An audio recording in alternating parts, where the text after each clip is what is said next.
Hi, everyone. Welcome, and thank you so much for joining me for this webinar. If you're the parent of a 6th to 12th grader at Rochester School District, you're definitely at the right place.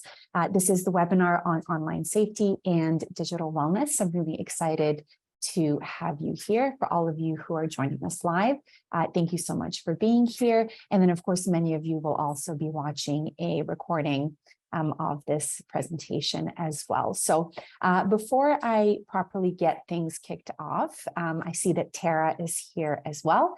So I'm just going to unmute you, Tara, and allow you to come on and give us a few words of welcome. Good evening. Hi. Hi there. Thank you for tonight. Sure. Looking forward to this, and I'm really excited about what you have to share with us and with our parents, and just really excited about what you have to share with us tonight. So thank you, Teodora, and Sure. let's get started. Sure. Sounds good. Thank you, Tara. Wonderful. So again, some of you are going to be joining us live. So for your sake, I just want to go through sort of a couple of just sort of some of the housekeeping logistical rules when it comes to our webinar this evening. If you do have any questions, any comments around anything that I share with you, please feel free to use the chat function, which should be working okay for everyone who is joining us live. In case it isn't, you can then feel free to just utilize the Q&A function, which should be operating well over there. And I just want to also say a really, really big thank you to Rochester School District for this partnership with LineWise, for also really recognizing just how important community engagement and community education is when it comes to online safety and digital wellness. Here at LineWise, we talk to school districts all around the United States. We also talk to schools all around the world. And it's unfortunate that we don't always find that every single administrator, every single educator, every single technology teacher or technology director are as really engaged and passionate about this topic as we'd like them to be. And we've certainly found that to be the case at Rochester. So we're incredibly excited to be offering you this community digital wellness program. And I would love to start by sharing a little bit of information about this program, if you are not too familiar with it yet. I should also just say to all of you who are joining us live, it will be easiest for me to address your questions towards the end of the presentation. It's a little bit challenging to multitask on Zoom. So if you do send those through, don't worry, I will take a look at them towards the end. So over to our community digital wellness program and what exactly that looks like. So our program has 3 key pillars. The first one is the online safety hub. You'll hear me referring to it quite a lot during today's presentation. This is your sort of 24/7 resource. It's a website that's full of really great tips, actionable advice, app and game reviews, age-appropriate advice, and a lot of other really, really great resources that you can access that are all there to really support and educate you around parenting your digital native. The second pillar is our parent app called Custodial. What essentially this does is it provides insights into your child's activity on their school-issued device, with some options there to have that visibility on their personal devices as well. And then the third and final pillar there, which is what we're doing right now, is these live parent webinars that really give me that opportunity to do a deeper dive on some of these topics with you, to introduce this digital wellness community program to you, and then of course to give you that opportunity to ask any questions, should you have any of those. The one other thing I just want to say about this program is really to do with the people who sit behind this program. So we're supported by an international team of people who have backgrounds in areas like psychology, teaching. Some of us are safeguarding experts, former tech teachers, former protective services professionals. As I mentioned earlier, we're a global company, and you can see there that the other members of my department are scattered across the four corners of the globe. So we all bring a slightly different expertise and slightly different background into everything that we do. And we find that it's really, really important for you to be able to sort of have a face that you can associate to the advice that you receive, both through these live parent webinars, but also through the Online Safety Hub as well. Now, you may not have been aware perhaps yet that you do have something called the Online Safety Hub, that this is available at your district. So in case you don't, this is the URL of your district's unique hub. This is also the QR code that you can use, scan it right now if you'd like to head on over there. Towards the end of this presentation, I will actually be taking you into the Online Safety Hub. I'll do a little live demo walkthrough with you just to sort of give you a general lay of the land so that you understand what the different parts of the Online Safety Hub look like, so that you know really the kind of help and support that's available for you there. And in the interest of letting you know what you can expect over the next sort of 20 to 30 minutes that we're going to be together for this presentation, these are really the three key areas that I would like to cover with you today. So to begin with, I want to talk to you a little bit about some of the key online safety risks that children might be encountering today. Certainly when I talk to parents of younger age groups, so if we're talking to parents of sort of kindergartners, elementary school children, these are some of the risks that are good for them to keep in mind sort of for a future time. But if you are a parent of an older middle schooler, certainly a high schooler, it's really important that you're aware of what all of these risks are. And then of course, inside the Online Safety Hub, as I'll show you later, there are a lot of different resources that can help you address each one of those risks, help you gain a little bit more insight and knowledge into what these are, and then also give you the tools that you need in order to sort of do your part in lessening these particular risks for your child. The second piece there that I want to go into is what we refer to as the ABC approach of online safety management. What we're essentially talking about there is how we can manage access better for our children when it comes to their devices, when it comes to the other virtual spaces that they frequent inside of those devices. I want to talk a little bit about boundaries, so setting up some of those healthy boundaries for our children, making it very clear what our expectations are of their online behaviors. And then the C is for communication, which is probably a really key piece in this whole approach, really maintaining and the importance of maintaining that open channel of communication, having those frequent conversations around online safety. And one thing in particular that I would also like to cover with you is really specific to this idea of setting boundaries. Not all parents were aware of these many online safety issues, digital wellness issues sort of early enough in their child's life. Pretty much all of you who are watching this right now have children who've probably been immersed in technology from age 0.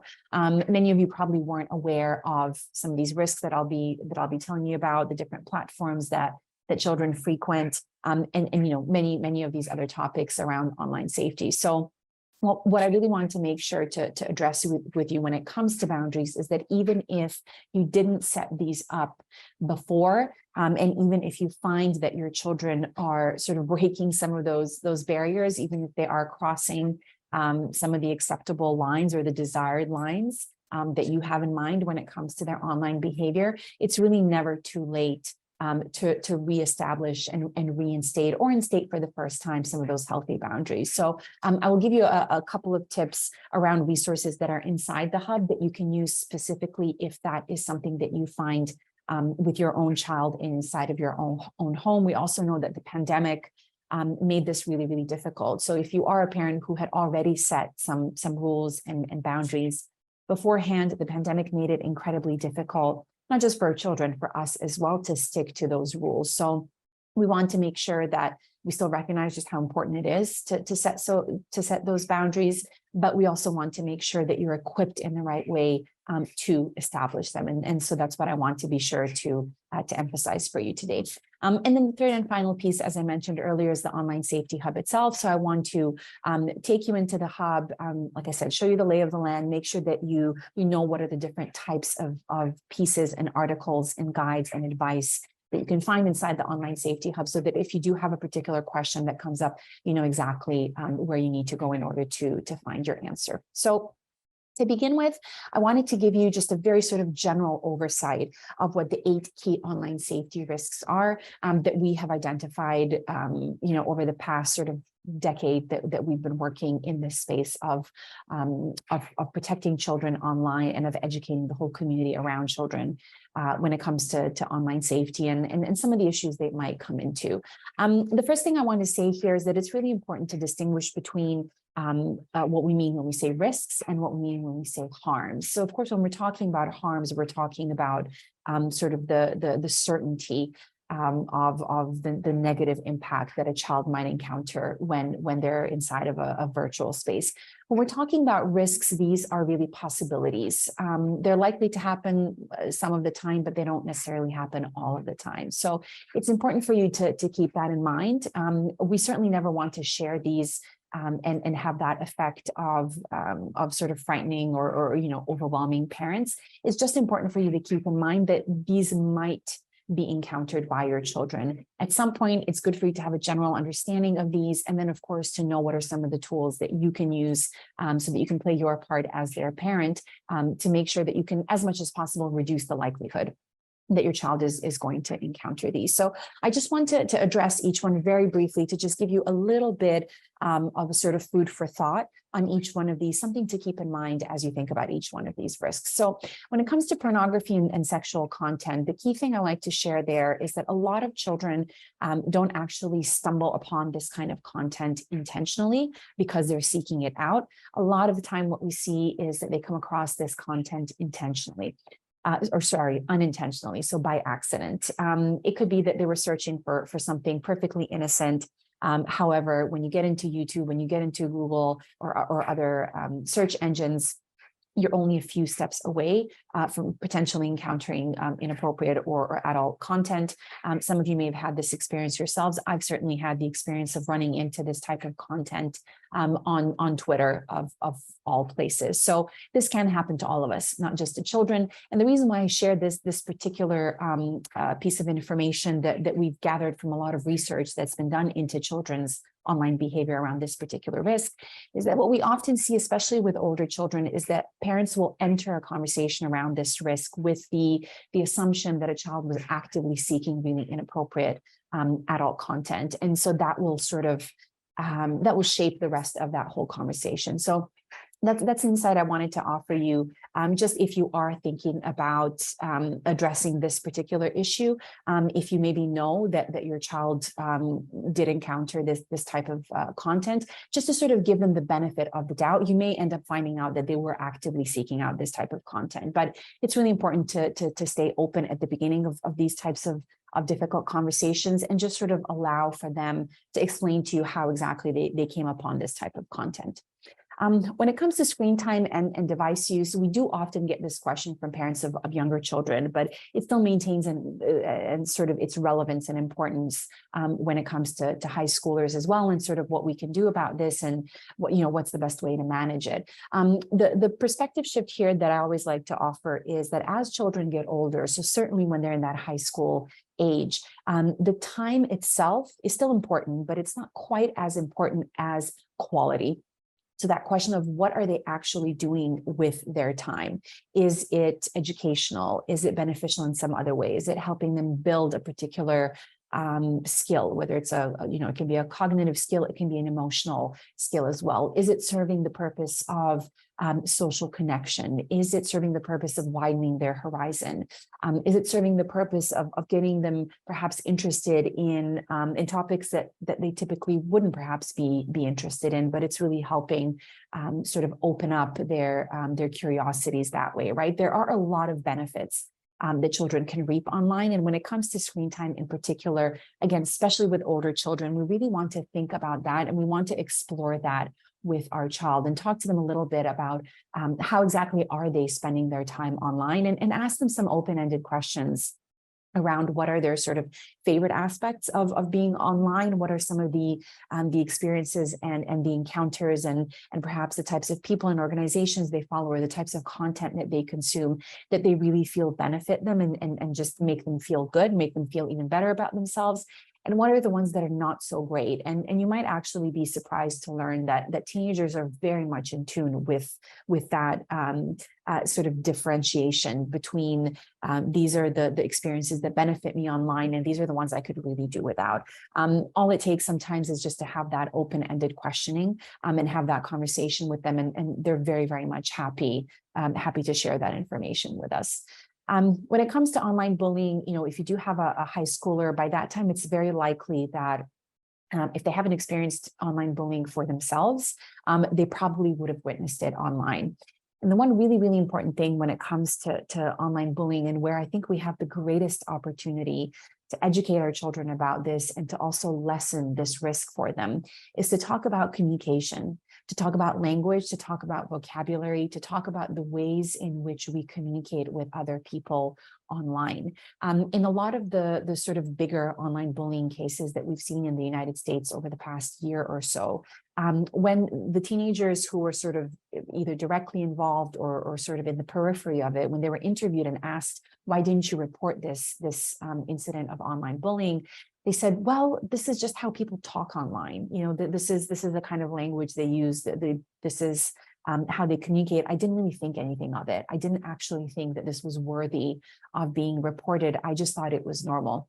And so the normalization of these types of dialogues and interactions online are a really huge contributing factor to this particular risk for young people and for older people as well. And so that's one tip I always like to share with parents, to really start, if you haven't already, talking to your children about how they show up online, how they speak, what is an appropriate way to speak to someone and converse with someone online, and what is not so appropriate. And we have conversations like this with children all the time when it comes to sort of the offline equivalent of that. So how do you speak to your peers? How do you speak to your parents? How do you speak to people who are older than you, and so on?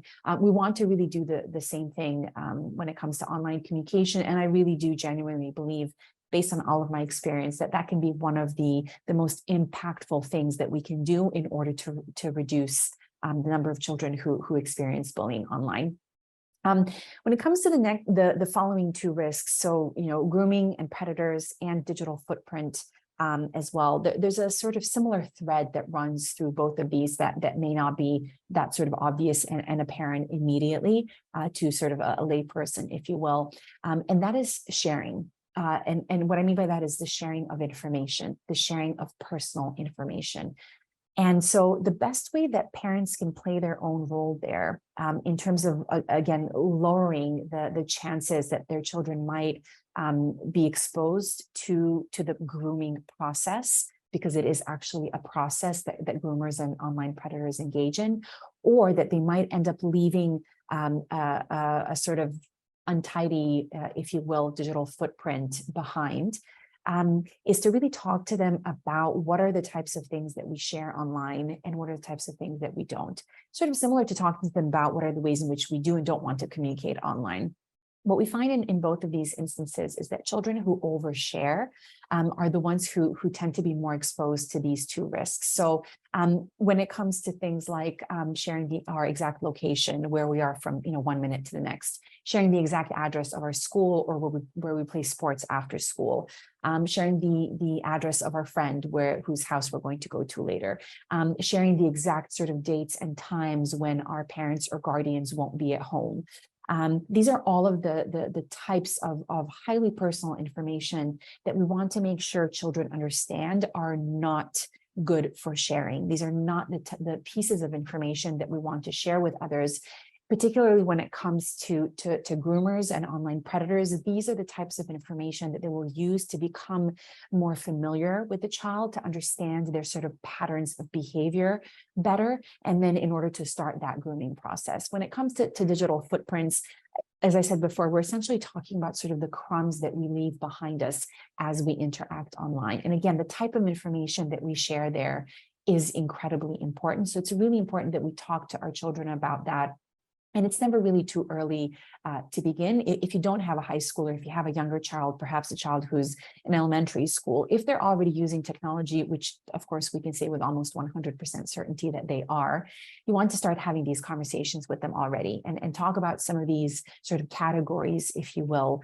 of personal information that we just simply don't share with anybody else online, because by keeping that information to ourselves, we're actually helping to keep ourselves much safer online.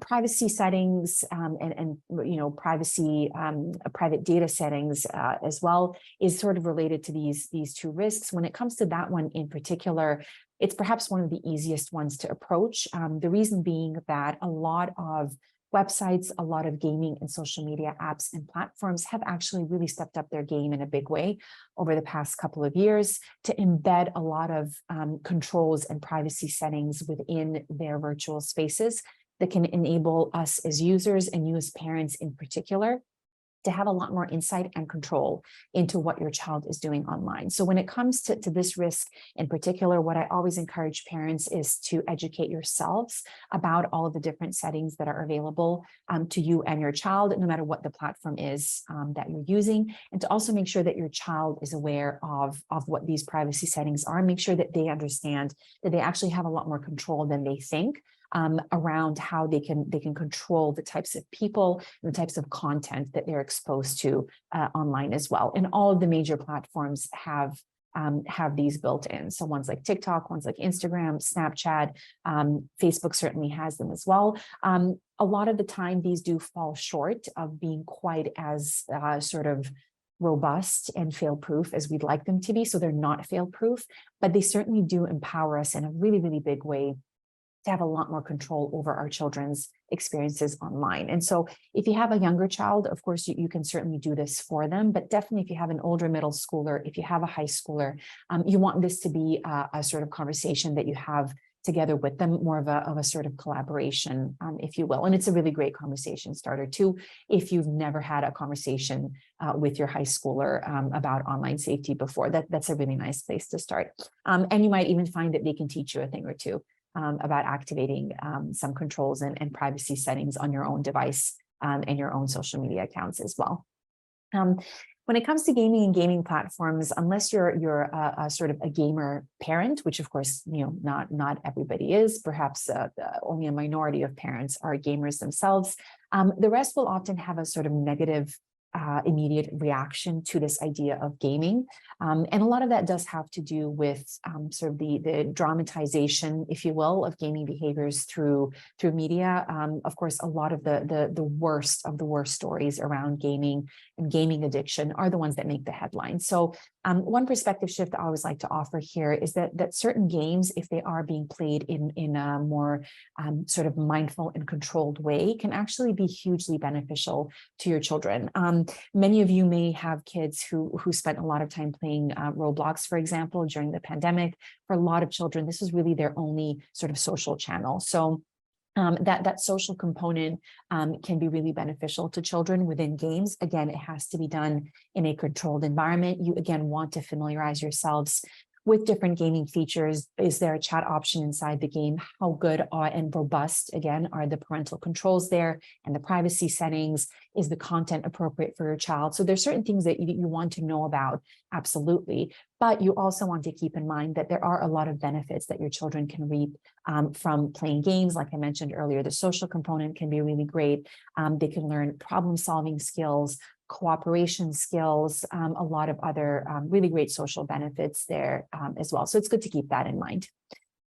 When it comes to sexting and nudes, if you are the parent of a high schooler, this is probably becoming increasingly relevant for you. And one thing I always like to offer parents here is that this comes sort of as a result of a really natural and really important, actually, sort of psychological and physical and cognitive process that your child is going through, which is this sort of increased awareness of their body, of their presence in their body, of the changes that their body is going through, and of course that increased awareness around their sexuality and their interest in potential romantic partners. Given that technology is as crucial in all of our lives and as advanced as it is in this day and age, sexting and nudes is sort of one way through which this perfectly normal developmental process plays out in ways that are not always great. And so we do have inside the Online Safety Hub some tips and conversation starters that you can use to address this particular topic with your child. If you're nervous about doing it or apprehensive around doing it, there are other conversations that you can start off with first and sort of work your way over into actually talking about sexting and nudes. So you can talk about things like consent. You can talk about things like consent around our bodies. You talk about things like awareness of our bodies and bodies changing. You can talk about peer pressure. You can also talk about, again, data privacy and safety. What are the types of information that we share with others and what are the types that we don't? What are some of the potential risks of sharing highly personal information, even if it's through apps like, for example, Snapchat, where messages are supposed to disappear within 24 hours. There is still this thing called screenshotting, which really makes it impossible for any type of information online to ever disappear. So if you do send out a nude out there, you've really lost control over that piece of your personal data as soon as you've sent it out. So you really want to think about if you want to send it, why you want to send it, who you are sending it to, and what are some of the sort of the negative outcomes that might follow that decision that you make. As I mentioned, within the Online Safety Hub, we do have a piece there that specifically talks about sexting and nudes. So if this is a risk that you are worried about or that has maybe come up for you recently, then I would definitely encourage that you head over to the hub and you find some more really helpful information and some helpful guidelines around addressing that particular risk. So, as I mentioned earlier, one thing I wanted to address in particular is this resetting of boundaries for all of those parents who maybe have never really set any types of digital boundaries yet, or for those of you who did set these and then saw that the pandemic just sort of wiped them all off the board, and now you're sort of having to start fresh. There are two particular sort of tools within the Online Safety Hub that you can use in order to do that. The first one is what we refer to as digital contracts. Some refer to them as tech contracts or family contracts. And then the other one are our conversation starters. And that's a specific section of the hub that I'll point out to you in a little bit, where you'll find some guidelines around how you can initiate conversations around a few of the particular sort of tricky topics that parents often find quite difficult to breach with their children. So these are just a couple of ideas that I wanted to offer you in case you are finding that you're struggling with placing some of these boundaries for your children. I will talk about these in a bit more detail in just a minute. But a digital contract is a really great way to get this conversation rolling. If you're a parent of a high schooler and you want to do this, you of course want to think about this as more of a collaborative effort. When you have a younger child, it's much easier for you to really take the lead, to be a lot more sort of authoritative around the rules that you would like to have followed. If you do have a teenager, of course, you want it to be more of a conversation again. So you want to sit down. We have these in PDF format on the hub. You can download them, print them out if you like. And then we give you a list of everyday rules that, of course, you don't have to follow. Not every single one of them. Different ones will work in different ways for different families, but you can use this as a conversation starter to go, okay, I do feel we need to reset this. We need to restart this conversation. We need to use some of the new tools that we have in hand. You can also say things like, you know, I didn't know about digital contracts a year ago or 3 years ago or 10 years ago when you started using technology, but I've just discovered it. And I think this is a really great way for us to really get on the same page when it comes to your internet use. And again, the conversation starters can serve that same purpose too. The one on online bullying in particular is one that I often like to recommend, because that's a really easy way to sort of get into that conversation around technology use and the conversation around the risks sort of versus the benefits, and to sort of just assess where your child is at when it comes to that, and then how you can help them build some of those healthier boundaries and make sure that they experience more of the positive and less of the negative. So with that, I want to go into the ABC approach of online safety management. As I mentioned earlier, we're talking about access, boundaries, and communication. So when we're talking about access in particular, we're talking about the what and the when. So what your child is accessing when they're able to access it. So some of the key tips here is certainly to use parental controls to either block or manage access to different platforms and apps, to manage screen time as well. Again, the older that your child is, the more you will want this to be a collaborative effort. I always advise against more sort of surveillance style parental controls. So if you are using them, which I encourage every parent to do, especially if your child is older, you want them to be aware of the fact that you're utilizing this, that their activities are visible to you. And then again, use that as a conversation to talk about how best to manage access. Use that app and game review section of your district's online safety hub, especially when it comes to age restrictions. This is one area where I often find parents are not quite in the know about. The fact that every single gaming and social media platform online does have an age recommendation or really an age restriction, actually. And for the most part, it will be 13 and above. So the app and game reviews, we have over 300 platforms and apps that we reviewed so far. We're constantly adding new ones there. So please feel free to go in there. If your child is either begging for a particular app or they're already using one, you'll be able to find a lot more information about the appropriateness of that app. And then you can consider whether you do or don't want your child to have access to that particular platform. And then, as I mentioned earlier, a lot of platforms like Google, for example, have really stepped up their game, have offered us a lot of sort of inbuilt filters that we can use. So definitely enable things like Google Safe Search, especially if your child is a little bit younger, and then YouTube restricted mode there as well. Speaking of boundaries, again, I talked about this a little bit already, but we're talking about screen time. And even more so than that, really, we're talking about expected behaviors online. So I mentioned the sort of the usefulness of the digital contract. They'll really help you establish some of those clear rules about both device use and online behaviors. Identifying clear off times, especially when you have teenagers and especially at night and especially in their bedrooms, is incredibly important. We know that somewhere between 60 to 70% of teenagers in the US get interrupted, or their sleep gets interrupted during the night by various notifications and pings that come from their phone. And that's incredibly detrimental to their psychological, their neurological, their physical and emotional development. So when it comes to bedrooms in particular, we really want to make sure that they're device free as much as we can, possibly accomplish that.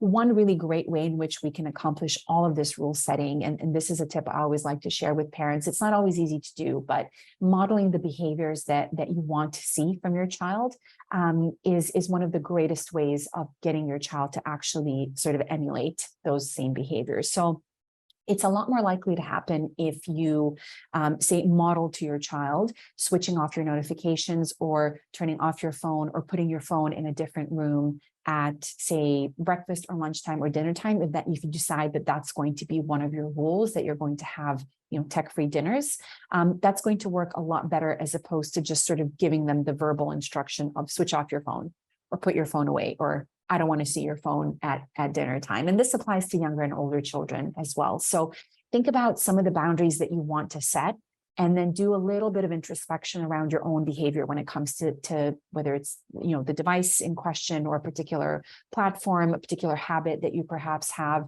and think about how you can model that in front of your child. Again, you can do it in a completely indirect kind of way. All it takes is you switching off your phone and taking it into the bedroom or into the kitchen, and then coming back to the dining room table to have dinner with your child, right? It can be a very, very simple thing, but it can be incredibly powerful. And I wanted to just share this one piece of research with you, just to sort of emphasize that fact even more.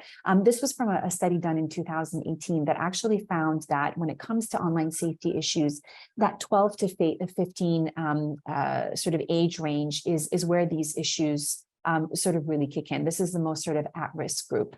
And in addition, of course, to having more access to devices, we know that we can also explain this finding in terms of a sort of psychological vulnerability, if you will. It's also psychological strength, actually. It's a two-in-one situation. But we know that during this age range, teenagers' brains and their personalities, really, they're experiencing that increased desire for autonomy, for independence. They want to make their own decisions. But at the same time, their ability to sort of control their impulses and to make those decisions, that's just not there yet, right? It's underdeveloped, and in fact, it will actually take until the age of 25 for that to properly develop. So what we end up seeing there is this increase in risk-taking behaviors and this sort of emotionally charged decision-making.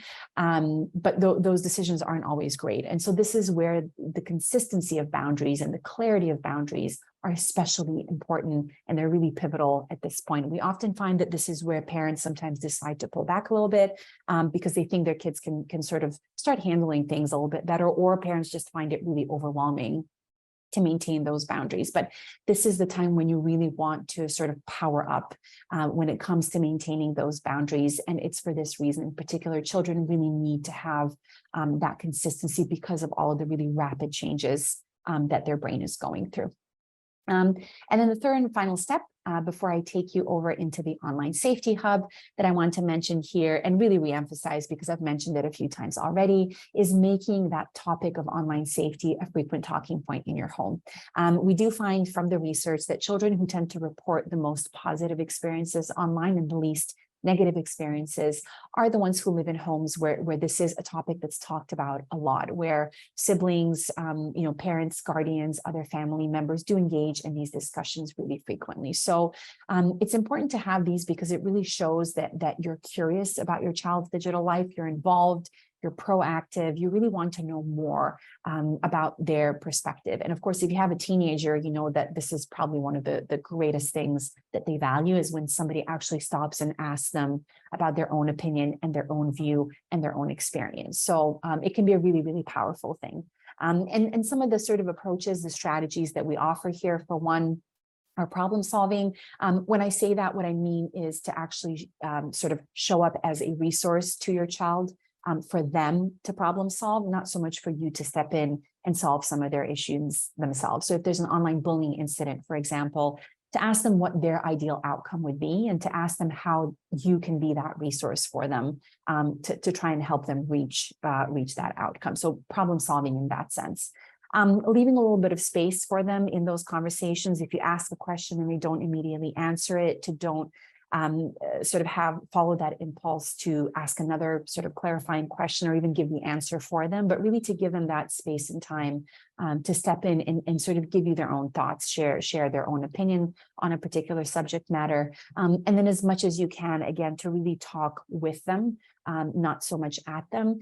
We build up that habit when our children are younger, and we tend to sometimes sort of stick to it as they get older. And again, as parents of teenagers, you will know that they definitely don't appreciate that. So once your kids sort of enter high school, we definitely want to be mindful of sort of our tone and our approach in terms of how we talk to them. Just on a very practical note, we just simply find that it works better, that we can, again, accomplish those outcomes that we're looking for, that we can achieve those goals a lot better if we sort of step up alongside them and really talk with them, as opposed to sort of give them, again, verbal instructions around what our expectations are when it comes to these online issues, but sort of offline issues as well. Okay, so before we go into the hub, I just wanted to very quickly share some of this information with you and to just pause and drink some water. Apologies. If you do have any questions about anything that I shared, and I can see that we do have a few comments in the chat, so I will look at those in just a second. You can feel free to reach out to me. You can also reach out to Tara if you'd like, with again, like I said, any questions around anything that I've shared. I do want to step into your district's online safety hub. And again, I talked about it quite a lot during this presentation already, and in the interest of time, I just want to give you a sort of very general overview of the different sections of the hub and where you'll be able to find different types of information there. So As you can see here on the top right-hand corner, we have this about section. So what you'll be able to find there is essentially biographies and backgrounds on myself and the other members of my team who create and curate all of the content that you'll see inside the Online Safety Hub. Our app and game review section, as I mentioned earlier, at this point, you can see here, when you scroll down, we have over 300 apps and games and platforms that we've reviewed. If there are any that we haven't, we encourage you to use this request review button where you can tell us a little bit about the platform that you would like us to review, and we'll get to working on that immediately. So this is one area I would definitely encourage you to spend a little bit of time in, and to really share these with your children as well, and ask them what they think about some of these reviews, about some of the risks that we mentioned. And again, it can be a really great conversation starter to see if they've maybe experienced any of these issues, for example, on TikTok. Our online safety tech area is where you'll be able to find instructions on doing things like enabling YouTube restricted mode and Google Safe Search, as well as setting up parental controls on different devices and operational systems. I know that a lot of parents, especially if you're not particularly tech savvy, really don't like the fact that they have to do this for their own devices or their children. So this is where we've really broken it down for you in the simplest form possible. And then our parent advice section is one of our other sort of bulkiest sections of the hub. This is where you'll find most of your questions answered. So you can see some of the featured pieces here in this hot topics section. Our starting out section is where you will find, for example, that tech agreement.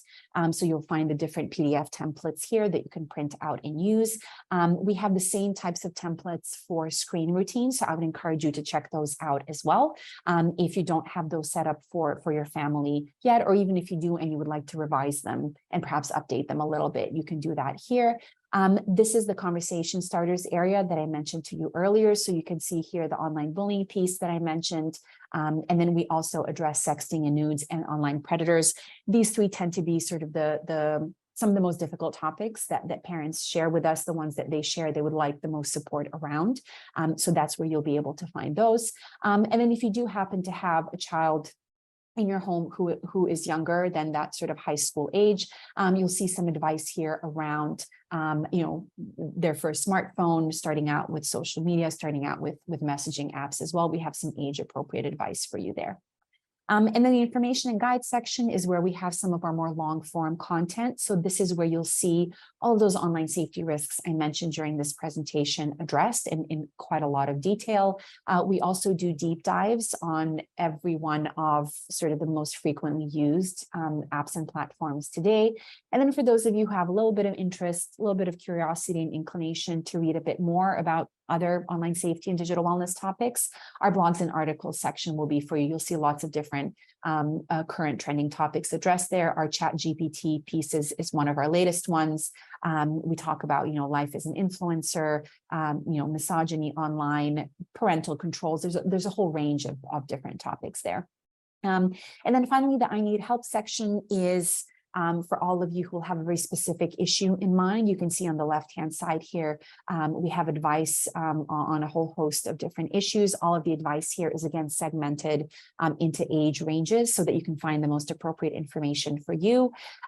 We enable you to go into specific reporting incidents area for each social media and gaming and messaging platform that your child might be using. So we wanted to make that as sort of quick and easy and obvious for you as possible. And then if you do have, or sort of if you need help in other areas that we're not able to help you with through our online safety hub, the counseling and support area is where we link out to other organizations, like, for example, the American Pediatric Association, where you'll be able to find some additional information. And then the one and final thing I want to mention here before I wrap up is this request new article button. As you could tell, I think from our blogs and articles section, the hub is not a static website. It's a really, really dynamic website that is constantly changing. We're constantly revising our existing content and constantly adding new content. And this is where we really want your feedback as parents in order to be able to really tailor all of this content to what you need. So if you do see that there's a particular topic, a particular theme, a piece that we maybe haven't written yet that you would really like to know more about, the request new article button is the chance for you to let us know about that. So you can let us know what the topic is, what information you would like us to write about. Just give us a little bit more here so that we know what you're expecting with that piece. Once you click submit, that will come through to myself and our content creation team, and we'll start working on that piece immediately. If there is a piece inside the hub that we think could sort of help you bridge that gap, we will respond to you and let you know that you can check it out and get some help from there. All right. So I think I will stop there. We did go a little bit over time, so I do apologize for that. But I do hope that all of the information that you received there was really helpful and that it really served the purpose of this webinar. And I can see a few of the comments here. Hi, Suzanne. Thanks so much for messaging. Family link was really bad. Okay, that's good to know. Again, we really appreciate parent feedback, not just on the content that we share through our online safety hub, but we really like to know what parents' experiences are with YouTube and with TikTok and with different parental control tools, parental control apps, whatever it is, because that really informs everything that we do.